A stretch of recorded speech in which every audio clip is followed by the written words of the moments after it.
في طريق تمشي فيه وتفضل تلف وترجع لنفس النقطة، يبقى دخلت الطريق اللي ملوش نهاية. أدهم كان راجع متأخر وقرر يختصر من طريق ريفي هادي. يمشي شوية يلاقي نفس البيت على يمينه، نفس الشجرة على شماله. بص وراه، الطريق اختفى، مفيش غير ضلمة، ضلمة تقيلة بتبلع المكان كله. بدأ يسمع خطوات غير خطواته. وقف الصوت، وقف معاه.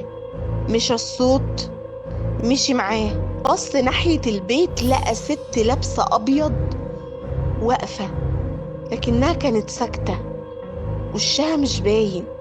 حاول يجري، رجع نفس النقطة، البيت، الشجرة، الست، بس المرة دي كانت أقرب.